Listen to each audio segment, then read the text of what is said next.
नमस्कार, मैं हूं विनय सिंह। आपका बहुत बहुत स्वागत है।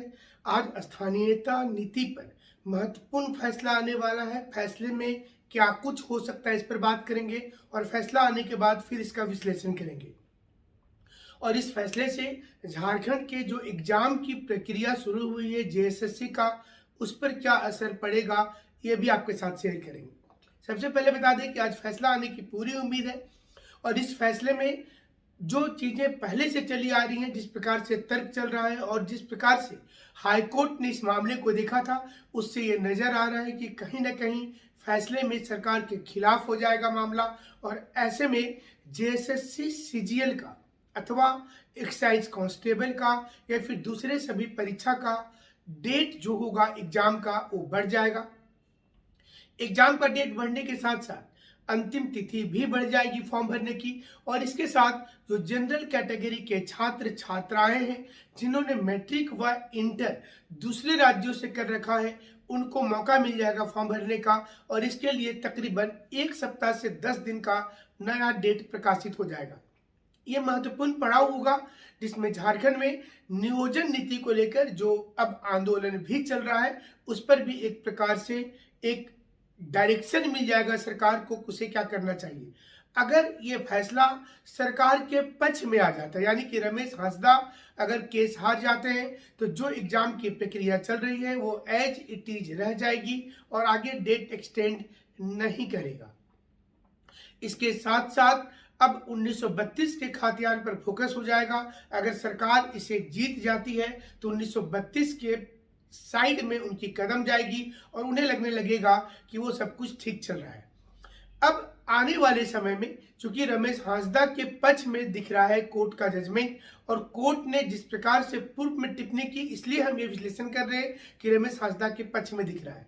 और अगर रमेश हांसदा केस जीत जाते हैं तो सोनी कुमारी वाले मामले का औचित्य नहीं बचेगा और वो सुप्रीम कोर्ट में से एक डिसीजन तुरंत आ जाएगा संभवतः।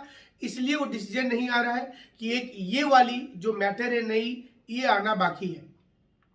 आज ये महत्वपूर्ण फैसला होगा, चूंकि पिछली सुनवाई के दौरान चीफ जस्टिस स्वयं अब्सेंट थे और उन्होंने छुट्टी ले रखा था, इसलिए नहीं हो पाई थी सुनवाई। लेकिन आज सुनवाई हो जाएगी। सुनवाई होने के बाद हम आपके साथ विश्लेषण करेंगे और ये बताएंगे कि इसके मायने क्या होंगे। वहीं दूसरी ओर 1932 का खातियान, दो ऐसे मुद्दे होंगे आने वाले समय में जो झारखंड मुक्ति मोर्चा चाहेगी कि वो लागू हो या न हो, लेकिन उनके वोट बैंक सुरक्षित होना चाहिए। लोगों का यह भी मानना है, जो राजनीतिक विश्लेषक है उनका यह भी मानना है कि अमित महतो ने जेएमएम के कहने पर ही इस्तीफा दे दिया है और इस्तीफा देकर एक माहौल तैयार कर रहे हैं जिसमें से लोगों को प्रतीत हो कि वो जो है वो जेएमएम के खिलाफ है। इसी प्रकार से जेएमएम के कई विधायकों को ये कहा गया है कि आप जनता के बीच जाइए और सरकार के अगेंस्ट में स्टेटमेंट देते रहिए, जिससे जो लोग नाराज हो रहे हैं वो आपके साथ रहेंगे और बीच का रास्ता बाद में निकाल लिया जाएगा।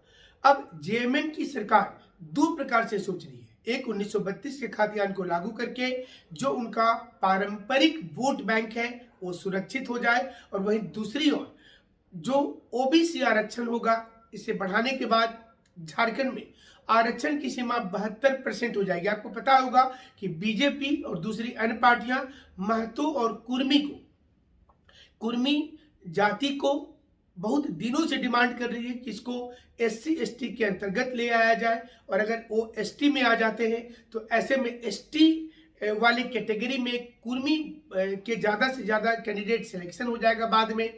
इसको देखते हुए कुर्मी का प्रतिशत जो ओबीसी होता है उसका नौकरी में प्रतिशत सरकार बढ़ाने पर ध्यान देगी, और इससे जेएमएम एक प्रकार का एक नया मास्टर स्ट्रोक चलेगी, जिसमें वो बीजेपी और दूसरी पार्टियों के जो परंपरागत वोट महत्व वाला है उसको अपनी ओर करने में कामयाब हो जाएगी। यानी कि राजनीति तो अपनी जगह पर है, लेकिन सवाल ये उठता है कि नौकरी का क्या होगा। टीचर बहाली शुरू होने वाली है। टीचर बहाली को लेकर सरकार ने एक प्रकार से एक इंडिकेशन दिया है को शुरू करने जा रही है। लेकिन वहीं दूसरी ओर जेएसएससी सीजीएल जो जिस दिन संशोधित उम्र सीमा आई थी, संशोधित वाली जो नई डेट आई थी, हमने उस दिन बता दिया था कि मई के अंतिम सप्ताह में परीक्षा नहीं हो पाएगी, और हमारे बताने के तकरीबन 3-4 दिन बाद तमाम चैनल ने भी इसको बताना शुरू कर दिया कि मई में ये परीक्षा नहीं हो पाएगी बल्कि डेट आगे चली जाएगी। अब आपको ये बताते हैं कि इस समय गवर्नमेंट के दिमाग में आखिर चल क्या रहा है और वो क्यों चाहती है कि एग्जाम जल्दी नहीं हो, थोड़ा सा डेट एक्सटेंड कर जाए। इसके सबसे बड़े कारण है पंचायत चुनाव का होना। पंचायत चुनाव तक सरकार सभी लोगों को रोक कर रखना चाहती है और टीचर की बहाली पंचायत चुनाव के ठीक पहले निकल जाएगी, जिससे कि ग्रामीण क्षेत्र में जो मतदाता है, पंचायत वाले, निकाय वाले, वो जेएमएम कांग्रेस को वोट दे। हालांकि जेएमएम और कांग्रेस के बीच भी भाषा विवाद इतना तूल पकड़ रहा है कि कांग्रेस हो सकता है किसी भी दिन अचानक से अलग हो जाए।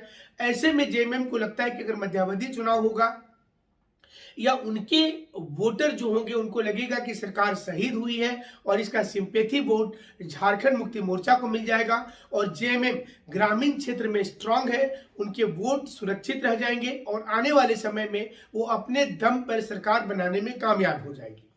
ये तो राजनीति की बात है, लेकिन वहीं दूसरी ओर अगर सोचिएगा तो जेएमएम को इस समय नौकरी तो जरूर से देना होगा। यही कारण है कि वैकेंसी निकालना पड़ा और वैकेंसी निकालने के बाद उसमें जो प्रावधान किए गए हैं वो प्रावधान से भी आप देखिएगा तो जेएमएम के वोटर खुश होंगे।